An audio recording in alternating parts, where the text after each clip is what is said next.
الرحيم نحمده ونصلي على رسوله الكريم اما بعد درس سیرت النبی صلی اللہ علیہ وسلم نمبر 9 ہے. یہ آج 9واں درس ہے. اب دیکھیں یہ اس قدر تفصیلی اس کا بیان گزرا، میں چاہتا تھا کہ اس کو تھوڑا تیز کروں تاکہ جو اصل ابواب نبوت کے ہیں، جو اس کی اصل بنیاد ہیں، جس میں اصل کارہائے نبوت سامنے آئے، جو اصل مشاہدات جب تقابل اور مقابلہ ہوا آپ صلی اللہ علیہ وسلم کا اور کفار کا، وہ مشاہدات سامنے آتے ہیں تو انسان کے علمی فائدہ ہوتا ہے، عملی فائدہ ہوتا ہے، معاملات سامنے آتے ہیں، حضور صلی اللہ علیہ وسلم کی زندگی سامنے آتی. تو درمیان میں ایسے عجیب و غریب واقعات آ جاتے ہیں کہ رکنا پڑتا ہے، ضروری بتانا پڑتا ہے. حضور صلی اللہ علیہ وسلم کی زندگی کا ایک ایک لمحہ ایسا قابل ذکر ہے کہ بندہ اسی لمحے کو سوچتا رہے، اسی لمحے کو دیکھتا رہے، اسی میں ڈوبا رہے. تو ہمارے آقا ہیں، آقا کی ساری زندگی مثالی ہے. آپ نے دیکھا ہوگا گنبد خضرا جو اس کے اوپر ایک سوراخ سا بنا ہوا ہے اور اس کے اوپر ایک رسی لگی ہوتی ہے. تو گنبد خضرا کے اوپر رسی لگانے کی کیا ضرورت ہے؟ کبھی سوچا آپ نے؟ اس کے اوپر ایک گھومٹ سا بنا ہوتا ہے، سوراخ کے اوپر ایک ڈھکن دیا ہوا ہے. اگر آپ کبھی تصویر کو غور سے دیکھیں، یا کوئی تصویر ہو، نہیں، گنبد خضرا کے اوپر سوراخ ہوتا ہے. گنبد خضرا کا جو سونے کا اوپر قلم بنا ہوا ہے، اس سے نیچے آپ اگر آپ غور سے دیکھیں گے تو اس میں ایک سوراخ ہوتا ہے.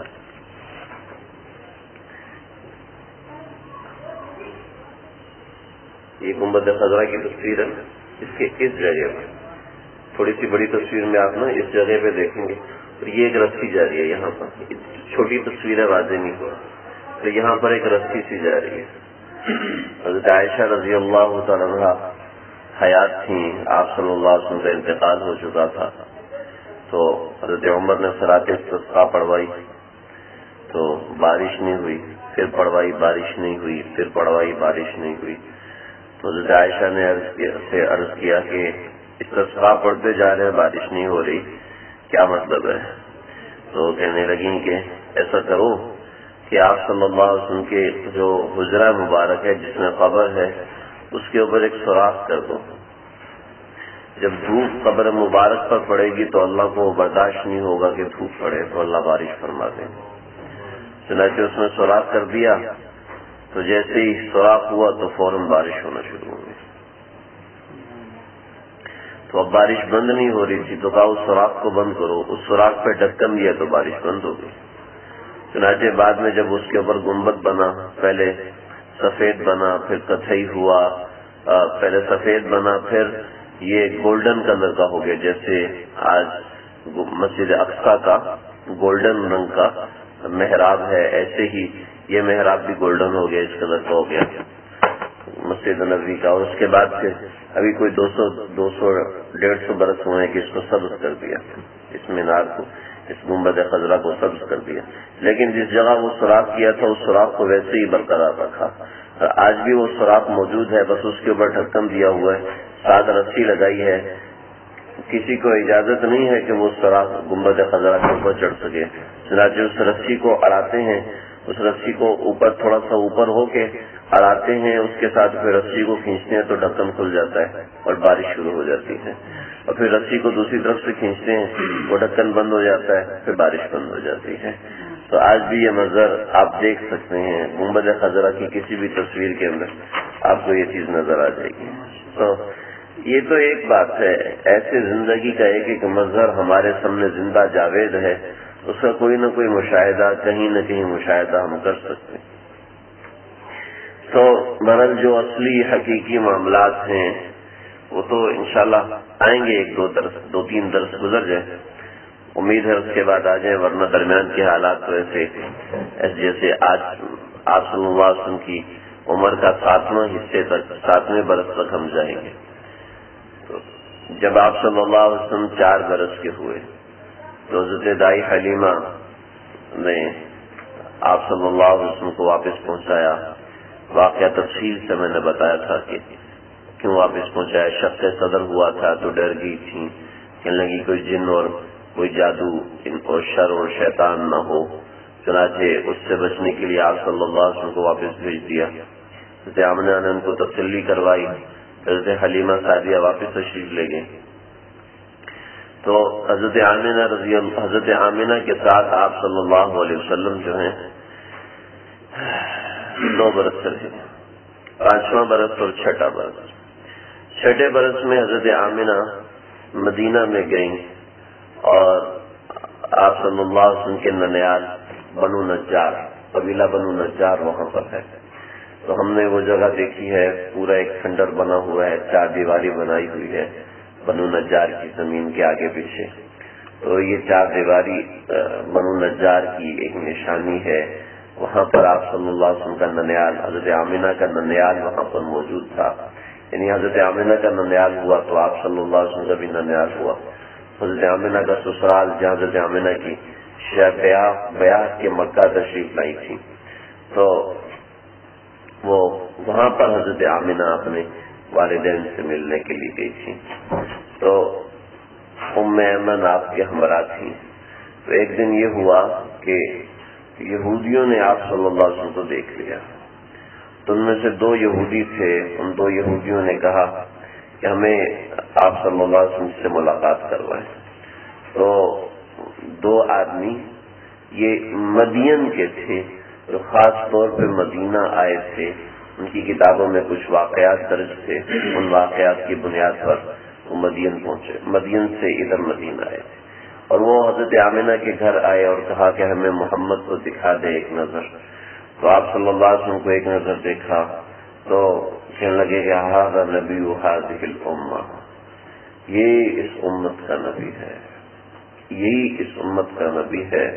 وہذہ دار الحجرۃ، یہ اس کی ہجرت کا مقام ہے، یہاں پر اس نے ہجرت کر کے آنا ہے.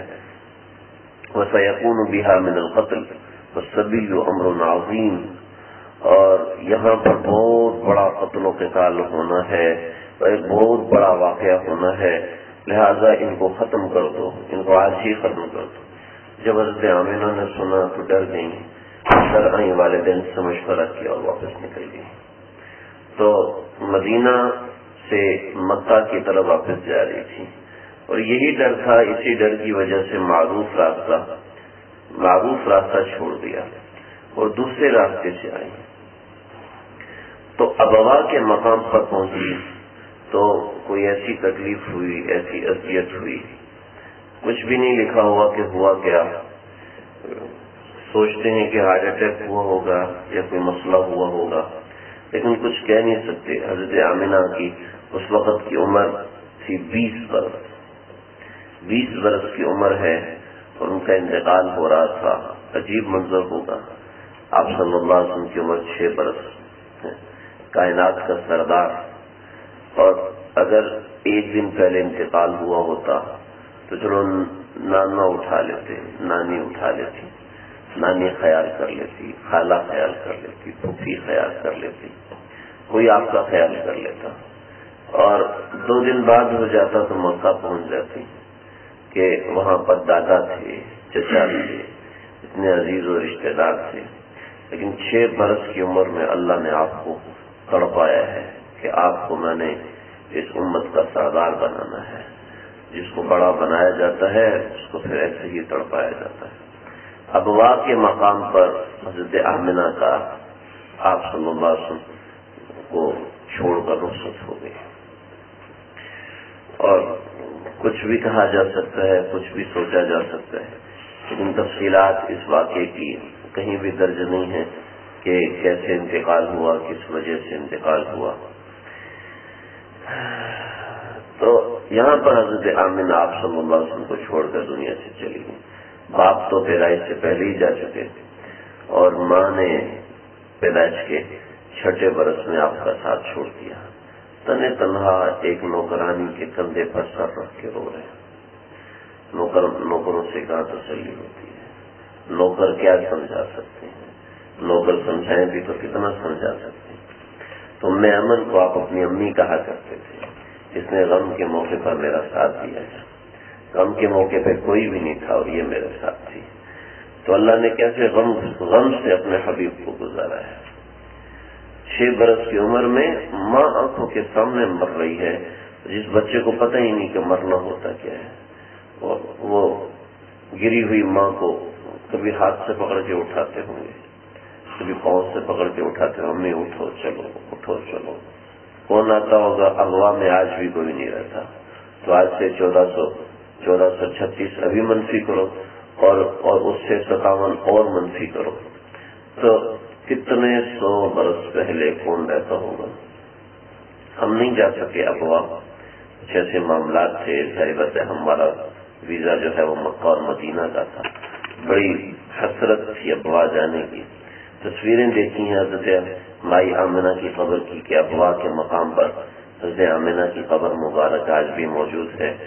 بہت سے محدثین اختلاف کرتے ہیں کہ اغوا میں نہیں ہے، بلکہ آپ کی قبر کو مکہ میں منتقل کر دیا گیا تھا، لیکن کوئی بھی اس سے اتفاق نہیں کرتا، کیونکہ خندق کے موقع پر واقعہ تفصیل سے آئے گا۔ ہندا نے کہا تھا کہ محمد کی والدہ کی ہڈیاں نکال کے ان ساتھ لے جائیں گے اور ان سے کہہ دیں گے کہ یہ ہڈیاں لے لو اور ہمیں یہ علاقہ دے دو۔ کچھ ایسی بات ہوئی تو لوگوں نے روکا ہندا کو، احد کے مقام پر، احد کے موقع پر لوگوں نے روکا، ہندا ایسے نہ کرو، ہمارے بھی لوگ دفن ہیں، کل کو یہ ہمارے بڑوں کی ہڈیاں نکال کے لے آئیں گے تو ہم کیا کریں گے؟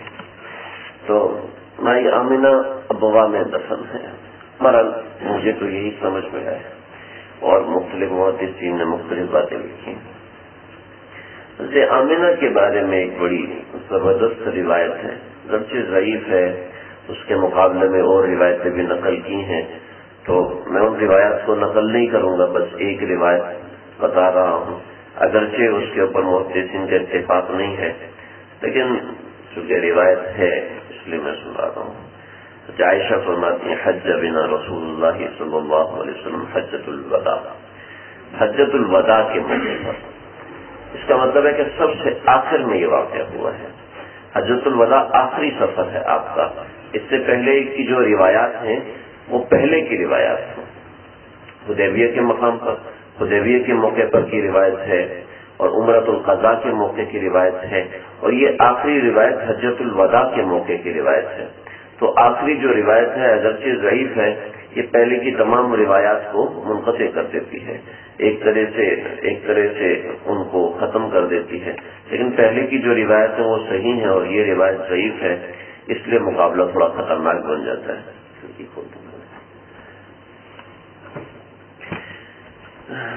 فمر علی عقب الجحون، آپ صلی اللہ علیہ وسلم ایک وادی جحون میں اتر گئے، یہ اغوا کے قریب ایک وادی ہے۔ حضرت عائشہ کو کہا تم رک جاؤ، میں رک گئی، اور آپ صلی اللہ علیہ وسلم اونٹوں کے پیچھے کسی جگہ پر رہ گئے۔ آپ بڑے غمگین تھے، بڑے رو رہے تھے، پوچھا کیا ہوا؟ مجھے اپنی ماں کی یاد آ رہی ہے۔ چنانچہ آپ صلی اللہ علیہ وسلم فتح مکہ کے موقع پر جب آپ تشریف لائے ہیں نا، تو آپ صلی اللہ علیہ وسلم حضرت آمنہ کی قبر مبارک کے سرہانے بیٹھ گئے، اور آپ صلی اللہ علیہ وسلم نے اپنا سر اپنی بیٹھ کے اپنے سر اپنے ٹانگوں میں ڈبو دیا، اور تقریباً 52 منٹ، تقریباً یہ 3 گھڑیاں 50 سے لے کے 60 منٹ تک بنتی ہیں، یعنی تقریباً پون گھنٹے سے 1 گھنٹہ آپ یوں سر رکھ کے روتے رہے۔ تو یہ حجۃ الوداع کے موقع پر یہ ہوا کہ آپ بڑے غمگین تھے، لیکن جب آپ واپس آئے تو آپ مسکرا رہے تھے۔ تو پوچھا یا رسول اللہ آپ کیوں آپ اتنے انت فرح متبسم فمما ذلك، آپ اتنے خوش کیوں ہیں؟ فرمایا ذهبت لقبر امي، میں اپنی اماں کی قبر پر گیا تھا، فسألت، پھر میں نے اپنے رب سے سوال کیا، ان یحییھا، کہ اے اللہ آپ اس کو زندہ کریں، فحیاھا، تو اللہ نے ان کو زندہ کیا، فآمنت، انہوں نے مجھ پر ایمان لایا، وردھا اللہ تعالی، اور پھر اللہ نے آپ کو واپس لوٹا دیا۔ تو یہ اس روایت سے ثابت ہوتا ہے کہ معجزتاً حضرت آمنہ نے ایمان قبول کیا تھا. باقی وہ سوالات کے پھر سے امتحان کس چیز کا وغیرہ وغیرہ اس سے ہمیں بحث نہیں ہے. اس کو اٹھا لو یار، اس سے ہمیں بحث نہیں ہے. تو ابوا کے حوالے سے جو تحقیق ہے وہ یہی ہے کہ قبر جو ابوا میں ہے، جو منسوب ہے حضرت آمنہ کی طرف، اللہ کسی کو موقع دے اور بار بار موقع دے، وہاں پر حاضری کا موقع ہو تو جائے، تو وہ عبرت کے لیے جا سکتا ہے، اس میں کوئی ممانعت نہیں ہے. البتہ وہاں پہ عرب لوگ دعا کا منع کرتے ہیں کہ ان کے نزدیک حضرت آمنہ ایمان نہیں لائی تھی، لہذا جو ایمان نہ لائے اس کی قبر کے اوپر ایسے کرنا، تو وہ منع کرتے ہیں، لیکن جا سکتے ہیں برائے عبرت. اس کے بعد آپ صلی اللہ علیہ وسلم نے جو زمانہ گزارا ہے وہ عبد المطلب کے ساتھ 2 برس گزارے ہیں. عبد المطلب کے ساتھ آپ صلی اللہ علیہ وسلم کا جو وقت گزرا ہے اس میں 5-6 بڑے اہم واقعات ہوئے ہیں. آج ان واقعات کا بیان ہوگا اور اس کے بعد ختم. عبد المطلب جو تھے پورے عرب کے سردار تھے. درس سیرت کی بالکل ابتدا میں عبد المطلب کے میں نے بہت سے واقعات آپ کو سنائے تھے. زمزم نکالا اس آدمی نے. ایک زمانے کے بعد ابرہا کے ہاتھیوں کے مقابلے میں جو معاملات ہوئے بڑی تفصیل سے عبد المطلب نے جو معاملات کیے اس کی میں نے تفصیل بتائی تھی. تو عبد المطلب عرب کے سردار تھے اور سارے عرب بڑا ادب کرتے تھے. عبد المطلب بہت ادب کرتے تھے کہ ایسی کرامات عبد المطلب سے ظاہر ہو رہی تھی، تو اس وجہ سے بڑا ادب کرتے تھے. تو کعبۃ اللہ کا جہاں سایہ ہوتا تھا وہاں عبد المطلب کے لیے فرش بچھایا جاتا تھا. ایک بڑی زبردست سیٹ لگائی جاتی تھی عبد المطلب کے لیے، وہیں عبد المطلب سویا کرتے تھے، وہاں ان کی خدمت ہوتی تھی کعبۃ اللہ کے اندر. تو عبد المطلب کے لیے جو فرش بچھایا جاتا تھا، آپ صلی اللہ علیہ وسلم جب تشریف لاتے تو عبد المطلب آپ کو اپنے بستر پر بٹھا دیتے. اس کے علاوہ نہ کسی بچے کو نہ کسی سردار کو اجازت تھی کہ وہ عبد المطلب کی جگہ پر بیٹھے. کسی کو اجازت نہیں تھی. چنانچہ ایک مرتبہ ایسا ہوا کہ لوگوں نے روکا آپ صلی اللہ علیہ وسلم کو آنے سے، تو آپ رو دیے. تقریباً 6-7 اس قسم کے واقعات ہوئے کہ آپ رو دیے. تو عبد المطلب نے کہا کہ میرے بیٹے کو چھوڑو، اس کی بڑی اونچی شان ہے.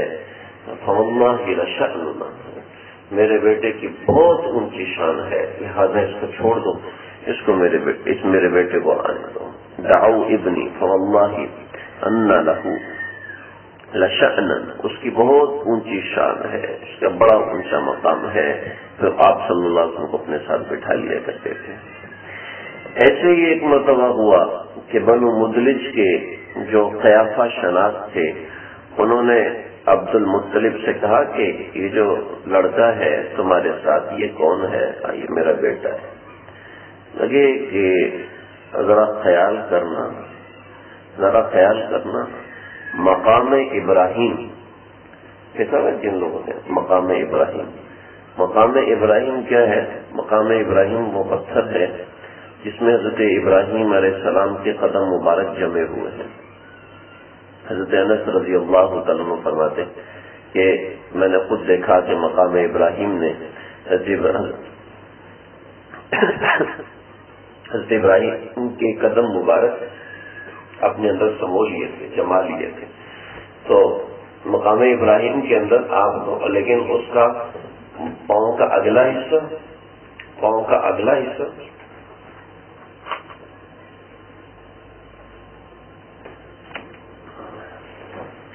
اگلا حصہ پاؤں کی ایڑی اور پاؤں کا درمیانہ حصہ بھی اس میں واضح تھا.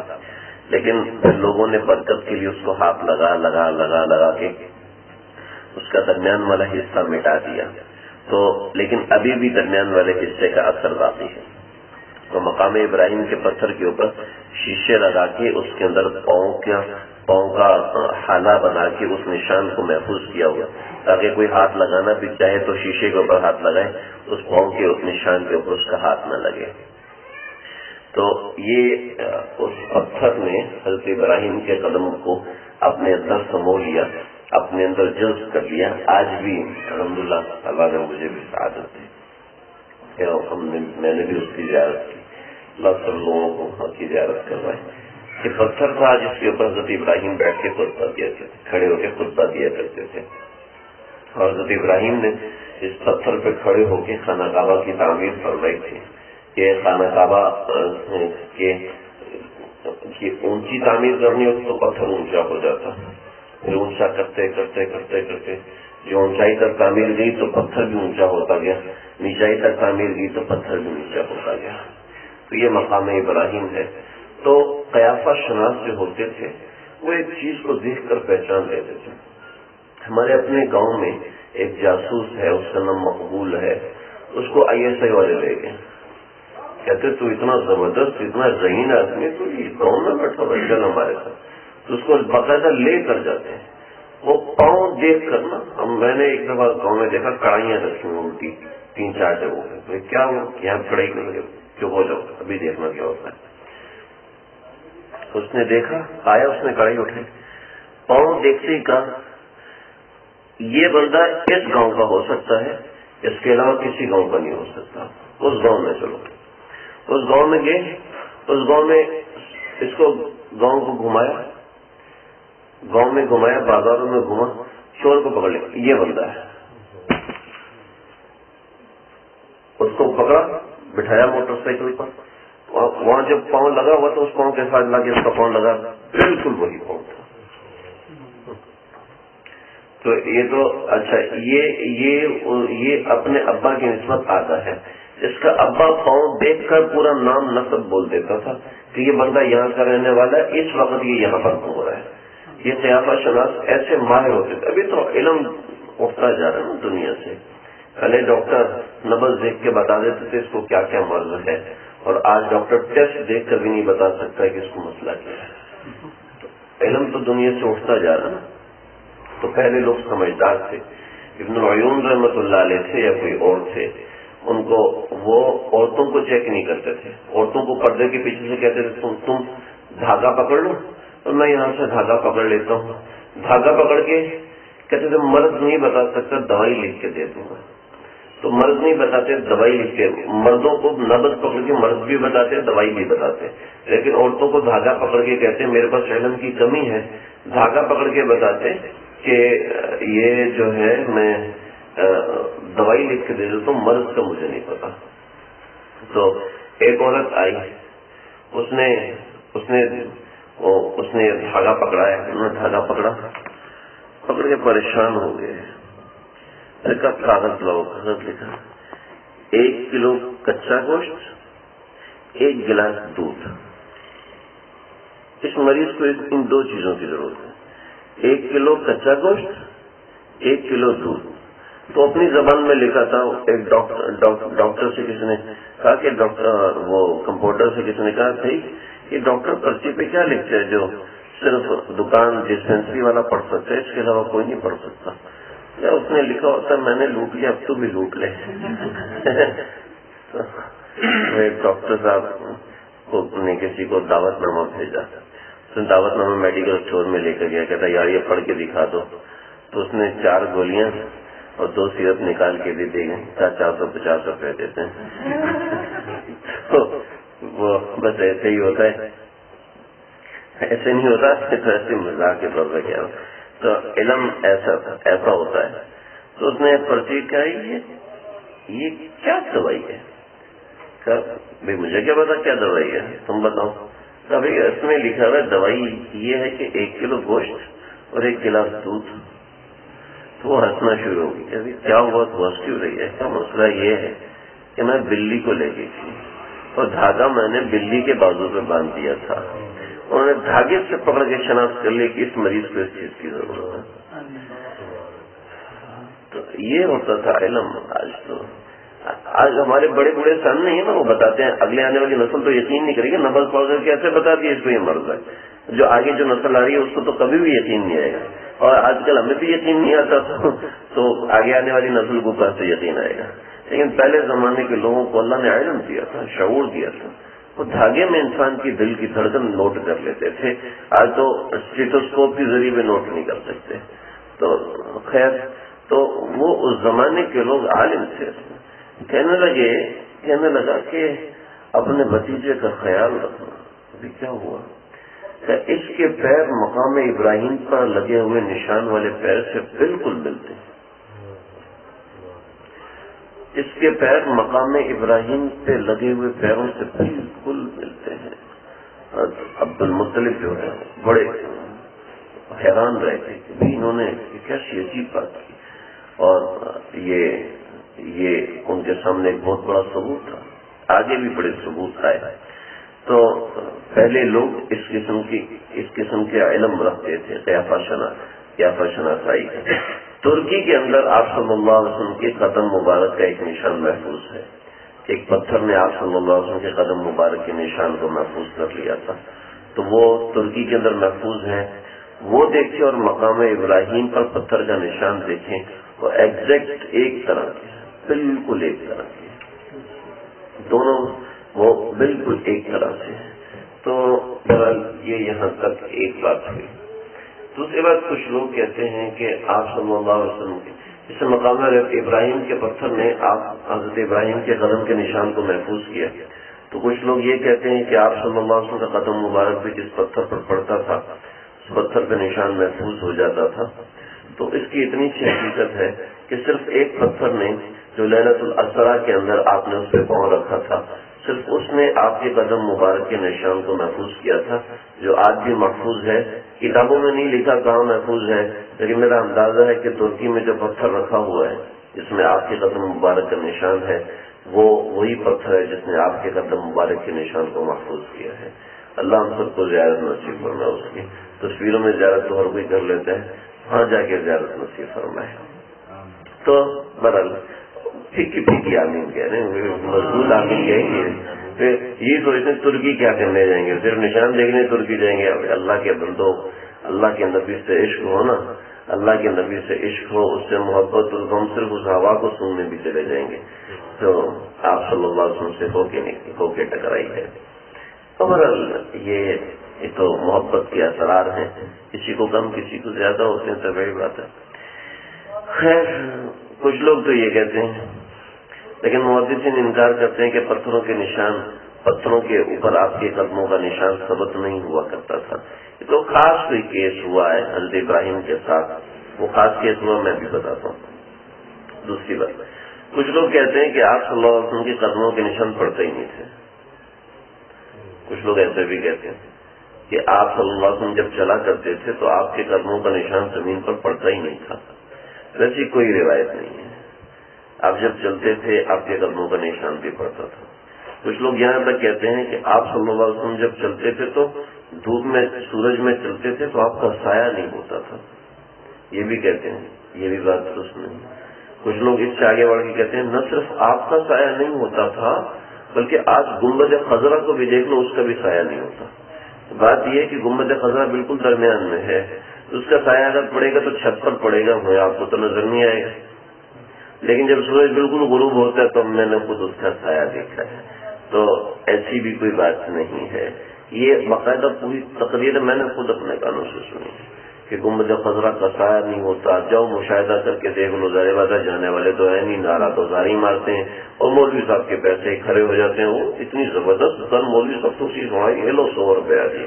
دوسرے کو جوش ہے وہ نوٹوں کی پوری گڈی کرے, ایسی گڈی پھینکتے ہیں. اللہ ہم سب کی حفاظت فرمائے. اصل میں ہم لوگ تحقیق سے دور ہیں تو بس اس وجہ سے ایسی باتیں ہوتی ہیں. تو یہ ساری باتیں درست نہیں ہیں. جو قدموں کا نشان نہ پڑنے والی روایت ہے تو وہ ایک روایت ہے کہ آپ جب رات میں ایک مرتبہ ہجرت کی رات چلے تو ریت پر آپ کے قدموں کے نشانات نہیں تھے. یہ ایک روایت ہے کہ جب کفار نے آپ کا تعاقب کیا تو آپ کے قدموں کے نشانات ریت پر نہیں تھے ہجرت کی رات. ٹھیک ہے, تو اس کی بنیادی بات آپ کو بتاؤں. ایک بات تو یہ ہے کہ آپ کے اور سیدنا ابو بکر صدیق کے قدموں کے نشانات موجود تھے. ٹھیک ہے, دونوں کے قدموں کے نشانات موجود تھے اور بعض جگہ پر نہیں تھے. جن بعض جگہوں پر نہیں تھے تو وہاں یہ مسئلہ تھا کہ جہاں ریت تھی تو سیدنا ابو بکر صدیق رضی اللہ عنہ نے کہا یا رسول اللہ پہلے میں گزرتا ہوں. پھر آپ میرے پاؤں کے اوپر، پاؤں کے نشان کے اوپر پاؤں رکھتے ہوئے آئیے گا تاکہ کفار کو پتہ نہ چلے کہ یہاں سے 2 بندے گزرے ہیں۔ یہ ایک تدبیر کھیلی تھی ابو بکر صدیق کی۔ یہ مطلب نہیں کہ نشان ہی نہیں پڑا تھا، ایک بات۔ دوسری بات یہ ہے کہ کفار پاؤں کے نشان دیکھتے دیکھتے غار ثور تک پہنچے تھے، پاؤں کے نشان دیکھتے دیکھتے غار ثور تک پہنچے تھے۔ تو یہ روایت تو بڑی مضبوط ہے، اور پھر غار ثور تک پہنچ گئے، اور پھر یہاں پر تو قرآن آ گیا کہ غار ثور پر بیٹھ گئے، ابو سفیان بیٹھے اور وہ پیشاب کرنا شروع ہو گئے، تو ابو بکر صدیق یہاں تک دیکھ رہے ہیں ان کو۔ اگر انہوں نے تھوڑا سا نیچے کے دیکھ لیا اندر تو ہم نظر آ جائیں گے، اللہ بھی خیر نہیں ہے۔ تو اللہ نے قرآن نازل کیا لا تحزن ان اللہ معنا، ڈرو نہیں کہ نیچے نہیں دیکھے گا۔ اور کیا کرے گا؟ کیا ہوا؟ انہوں نے کیا کیا؟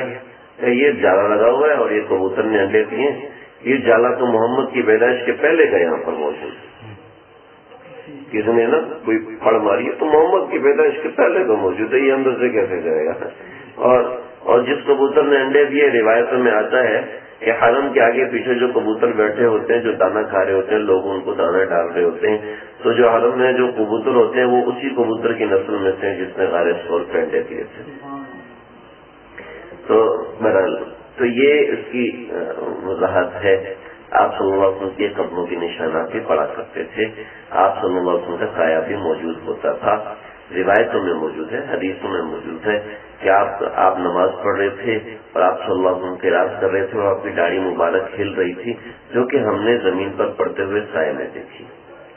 تو روایتیں بالکل واضح صحیح روایات ہیں۔ تو خامخواہ سے استدلال کرنا سایہ نہیں پڑتا تھا، اس سے کون سی فضیلت ثابت کرتے ہیں؟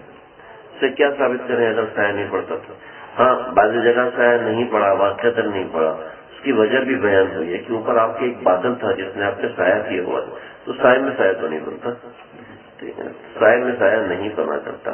ہاں سایہ روشنی میں بنا کرتا ہے، اگر سے ہم اس روشنی میں بیٹھے تو یہ ہمارا سایہ پڑ رہا ہے، ویسے ہی آپ صلی اللہ علیہ وسلم کا سایہ پڑا کرتا تھا۔ ایک بات مکمل ہوگی یہاں پر سایہ اور نشان کی بات۔ دوسری بات جو پتھر ہے جس نے ابراہیم علیہ السلام کے قدم کے نشان کو اپنے اندر پیوست کر لیا، تو اس کا ذرا سن لیں کہ 3 پتھر جنت میں جائیں گے، ان میں ایک پتھر مقام ابراہیم ہے اور دوسرا پتھر حجر اسود ہے۔ کہ آپ صلی اللہ علیہ وسلم نے فرمایا کہ حجر اسود یہ سفید پتھر تھا، حجر ابیض تھا، سفید پتھر تھا، میری امت کے لوگوں نے چمٹایا اور اس نے گناہ چوس لیے، گناہ چوستے چوستے یہ کالا ہو چکا ہے، ورنہ یہ سفید پتھر تھا، یہ بھی جنت میں جائے گا۔ اور تیسرا پتھر وہ ہے، حضرت موسیٰ علیہ السلام پر قوم نے الزام لگایا کہ آپ کو برس کا مرض ہے، اس لیے آپ ہمارے ساتھ ننگے ہو کے نہیں نہاتے۔ حضرت موسیٰ تو حیا کی وجہ سے نہیں نہاتے، فرمایا جاؤ جو مرضی بولتے بولو، مجھے تو برس نہیں۔ تو حضرت موسیٰ علیہ السلام نے اپنے کپڑے اتارے اور پتھر پہ رکھے اور دریا میں اتر کے نہانے کے لیے، جب دریا سے باہر نکلے تو پتھر کپڑے لے کے بھاگ گئے، پتھر کپڑے لے حضرت موسیٰ اس کے پیچھے، اور ٹھہر جا بھاگ گیا، بھاگ کے جا کے بازار میں رک گیا۔ تو سب نے دیکھ لیا حضرت موسیٰ کو برس کا مرض نہیں۔ حضرت موسیٰ نے کپڑے لیے، وہ پتھر وہیں رک گیا، وہ مار مار کے عصا، اس کو اتنے عصا مارے کہ اس کے بعد عصا کے نشانات پڑ گئے اور پتھر اتنا نرم ہو گیا کہ اس نے عصا کو توڑا نہیں۔ تو اللہ کو پتھر کی یہ ادا اتنی پسند آئی، اتنی پسند آئی، اتنی پسند آئی کہ اللہ نے لکھ دیا کہ یہ پتھر جنتی ہے۔ مولانا فرحان کہتے ہیں نا کہ وہ جانور جن کی نسبت اللہ تعالیٰ کہ اللہ کے پیاروں کی طرف ہے، وہ جانور جنت میں جائیں گے۔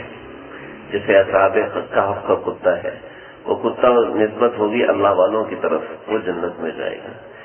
ایک اونٹنی ہے جس پر آپ نے ہجرت فرمائی، قصوہ، یہ اونٹنی جنت میں جائے گی، اس کی نسبت آپ صلی اللہ علیہ وسلم کی طرف ہوگی۔ ایسے یعنی کہ وہ جانور جن کی نسبت آپ صلی اللہ حضرت شعیب علیہ السلام کی اونٹنی، یہ اونٹنی جنت میں جائے گی کہ اس کی نسبت حضرت شعیب کی طرف ہے۔ تو وہ جانور جن کی نسبت اللہ والوں کی طرف ہوگی وہ جنت میں جائیں گے۔ میں اس سے بڑھ کے کہتا ہوں، میں کہتا ہوں وہ بے جان چیزیں جن کی نسبت اللہ والوں کے ساتھ ہوگی وہ بھی جنت میں جائیں گے، جیسے حجر اسود کہ اس کی نسبت کعبہ والوں کے ساتھ ہو گئی، اور مقام ابراہیم اس کی نسبت کس کے ساتھ ہوگی؟ حضرت ابراہیم کے ساتھ. اور وہ حضرت موسیٰ علیہ السلام کا پتھر، اس کی نسبت حضرت موسیٰ علیہ السلام کے ساتھ ہوگی. تو اللہ والوں کے ساتھ نسبت ہونے سے پتھر بھی جنتی بن گیا. ھذا الجبل یحبہ ونحبنا، یہ پہاڑ جنتی ہے، ہمارے ساتھ جنت میں رہے گا. پہاڑ جانتا ہے بے جانا ہے. جبل احد جنت میں جائے گا. کیوں جائے گا؟ اللہ کے نبی سے محبت کرتا ہے، اس کی نسبت اللہ کے نبی کی طرف ہوگی، وہ جنتی ہے. تو ہم اللہ والوں کے ساتھ نسبت جوڑیں گے تو اللہ میں نہیں نوازیں گے.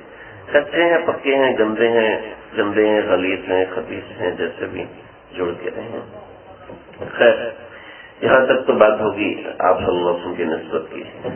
اس سے آگے چلیں.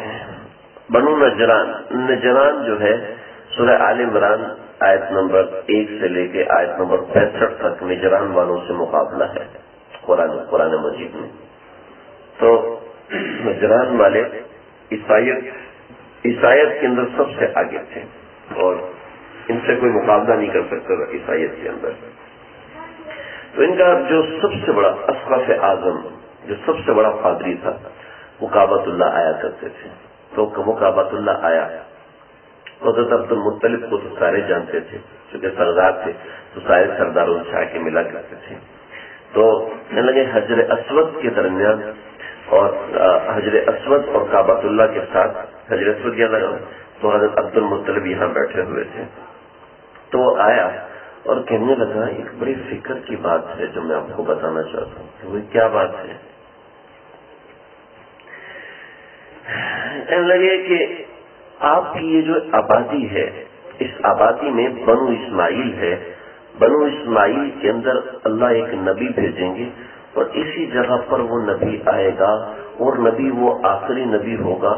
اس کی بڑی عالی شان ہوگی، وہ ساری دنیا پر حکومت کرے گا. اس کے یہ اوصاف ہوں گے، یہ معاملات ہوں گے، وہ ایسا ہوگا، ایسا ہوگا، ایسے کفار سے مقابلہ کرے گا، ایسے بتا رہا. ادھر سے ام ایمن آپ کو اٹھا کے لیں. جب آپ کو دیکھا تو یوں دیکھا جا بالکل مبہوت خائف. ادھر لاؤ، آپ کو ادھر لایا. 6 برس آپ صلی اللہ علیہ وسلم کی عمر تھی. تو فوراً آپ کی قمیض یہاں سے کھینچی اور ادھر دیکھا. پھر آپ کے چہرے مبارک کو اپنی طرف موڑا اور آپ کی آنکھوں میں جھانکا، اپنی آنکھوں میں جگہ کو دیا. فواللہ ھذا، اللہ کی قسم یہی ہے. اس کا خیال رکھنا، ایسا نہ ہو کہ اہل کتاب اس کو نقصان پہنچائے. ہماری کتابوں میں لکھا ہے یہی آنے والے وقت کا نبی ہے. حضرت عبد المطلب نے آپ کو اٹھایا، پھر آپ کی بڑی حفاظت کرتے تھے. کتابوں میں بہت سے واقعات لکھے ہیں.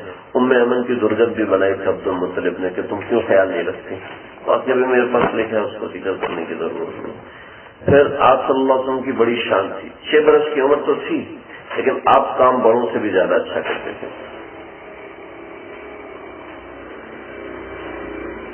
حیدہ بن معاویہ ایک شخص تھا، اس کی بڑی لمبی عمر تھی اور اپنے زمانے کا بڑا عقلمند سمجھا جاتا تھا.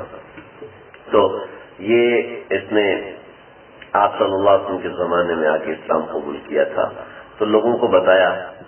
اس کا جب انتقال، حیدہ بن معاویہ کا جب انتقال ہوا تو یہ 1000 مرد عورتوں کا چچا تھا. 1000 مرد عورتوں کا چچا تھا. بڑی لمبی عمر تھی اس آدمی کی. تو یہ کسی کو مانتا نہیں تھا، لیکن اس نے بتایا کہ میں کعبۃ اللہ آیا تو میں نے دیکھا عبد المطلب بڑے پریشان. عبد المطلب تو ہاتھیوں کو دیکھ کر پریشان نہیں ہوئے تھے. عبد المطلب کیوں پریشان ہو رہے؟ عبد المطلب تو موت کو سامنے دیکھ کے کہتے اپنی اپنی قبریں کھود کے لیٹ جاؤ، موت آئی تو آرام سے مر جائیں گے. موت کو سامنے دیکھ کر 7 دن کی پیاس ہے، اب تو مرنا ہی مرنا ہے، تو قبریں کھود کے لیٹ جاؤ تاکہ ایویں صحرا میں نہ مرے تو مٹی اوپر گر جائے، ہم خود ہی دفن ہو جائیں گے. ایسے تو صحرا میں کوئی جانور آ کے چیڑے پھاڑیں گے، لہذا اپنی قبر بنا کے خود ہی اس میں دفن ہو جائے تاکہ آرام سے مر جائے. موت کو دیکھ کر نہیں گھبرایا. عبد المطلب کیوں گھبرا رہے؟ بڑا پریشان. کوئی کیوں پریشان گھبرا رہے ہیں؟ بات یہ ہے کہ ان کے بہت اونٹ ہیں اور اونٹ گم بھی ہو جاتے ہیں. تو یہ سب کو بھیجتے ہیں. جب کوئی اونٹ نہیں ملتا تو یہ اپنے پوتے کو بھیجتے ہیں اور پوتے کو کبھی ایسا نہیں ہوا کہ اونٹ نہ ملا ہو، لیکن آج ہوگی ہے دیر، اور جب دیر ہو جاتی ہے تو عبد المطلب پریشان ہو جاتے ہیں، اس کے علاوہ عبد المطلب کبھی پریشان نہیں ہوتا۔ چنانچہ تھوڑی دیر بعد آپ صلی اللہ علیہ وسلم تشریف لائے اور آپ کے ساتھ وہی سارے اونٹ آ رہے تھے جو بھٹکے ہوئے تھے، گم ہو گئے تھے، جو سارا عرب ڈھونڈ تھک گیا تھا، لیکن آپ صلی اللہ علیہ وسلم کو وہ جا کے ملے، آپ کو جا کے ملے، کہتے ہیں یا ربی رضا ربی محمدا ارجو ربی وصنا عندی یدا، میں آپ کے سامنے ہاتھ پھیلاتا ہوں، محمد مجھے واپس لوٹا دیجیے۔ تو ایسی محبت تھی عبد المطلب کو آپ صلی اللہ علیہ وسلم سے۔ پھر 6 برس ہو گئے تھے، یہ اس سے زیادہ عرصہ ہو گیا تھا، مکہ میں بارش نہیں ہوئی تھی۔ جب بارش نہیں ہوتی تھی تو وہاں پر ویسی پہاڑ ہیں، اور بارش نہ ہونے کی وجہ سے تو وہاں پر ایسا تپش والا ماحول، اور پھر آگے فصل نہیں آتی تھی تو بڑے پریشان تھے۔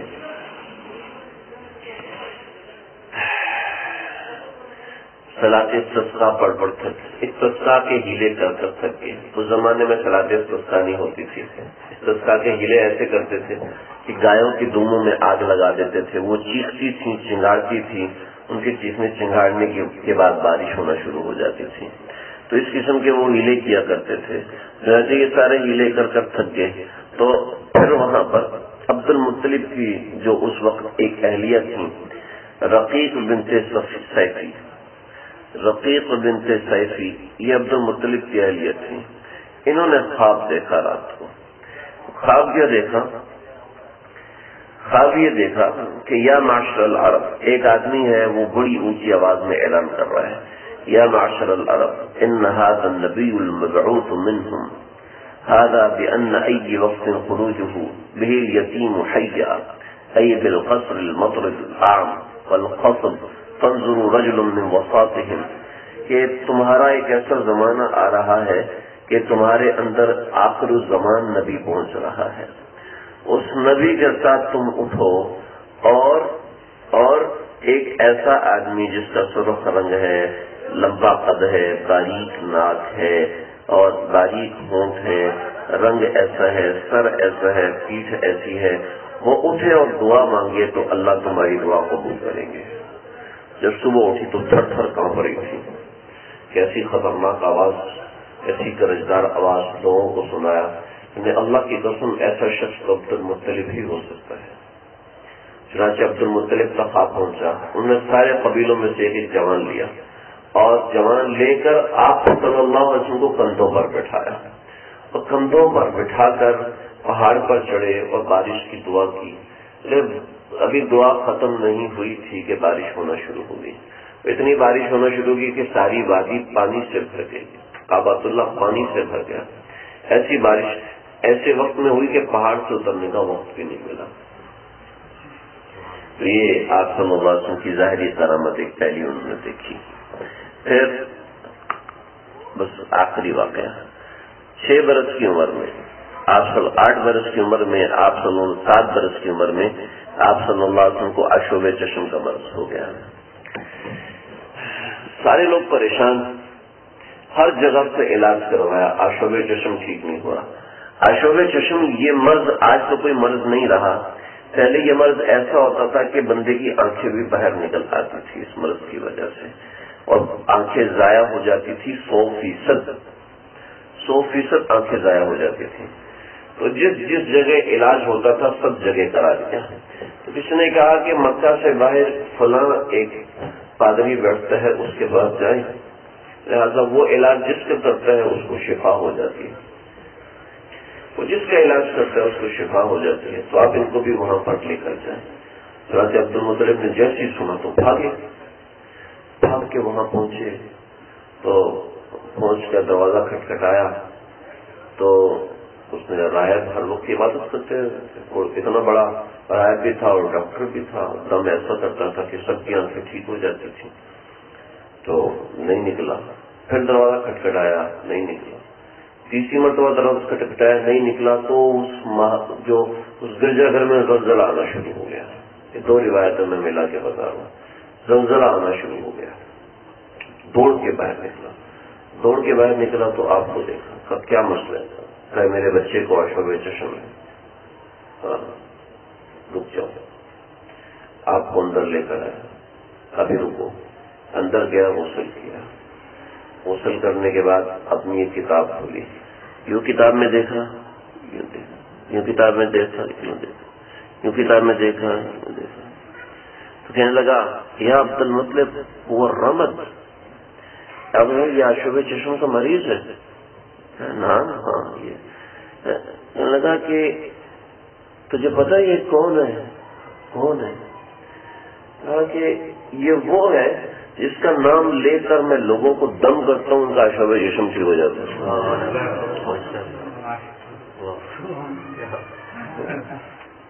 تو اس کو یہ کیسے ٹھیک ہوگا؟ اس کی دوائی اس کے پاس ہے۔ اس کی دوائی کیا ہے؟ اس کا لعاب دہن اپنی انگلی پر لگاؤ، اس کی آنکھوں میں لگاؤ، اس کی آنکھیں ٹھیک ہو جائیں گی۔ چنانچہ آپ ایسے ہی کیا کہ لعاب دہن لے کر آنکھوں سے لگایا، آپ کی آنکھیں اسی وقت ٹھیک ہو گئی۔ کہنے لگے سن لو، غور سے سنو، میں انہی کا نام کی قسم لے کر انہی کا نام پڑھ کے لوگوں پہ دم کرتا ہوں، لوگوں کا آشوب چشم ٹھیک ہو جاتا ہے۔ یہ تو بہت بڑی ہستی ہے، بہت بڑی ذات ہے، خیال رکھنا یہ آنے والا نبی ہے۔ لیکن یہ بتاؤ کہ اس کا باپ کون ہے؟ اس کا باپ میں ہوں۔ کہا نہیں، اس کا باپ تو انتقال ہو چکا ہے، تو کون ہے؟ ہاں، بات تو یہ ہے کہ اس کے باپ کا انتقال ہو چکا، میں اس کا دادا ہوں، خیال رکھنا، یہود و نصارہ سے اس کو بچا کے رکھنا، یہ کوئی حسب میں آ کے اس کو قتل نہ کرتے ہیں۔ تو یہ تھے ہمارے نبی کے 7 برس۔ 8ویں برس میں عبد المطلب کا انتقال ہوا، پھر اس کے بعد ابو طالب آئے۔ کیا معاملہ تھا انشاءاللہ اللہ تعالیٰ آپ صلی اللہ علیہ وسلم کی وہ قدر جو ہونی چاہیے ہمیں کرنے والا۔ آمین۔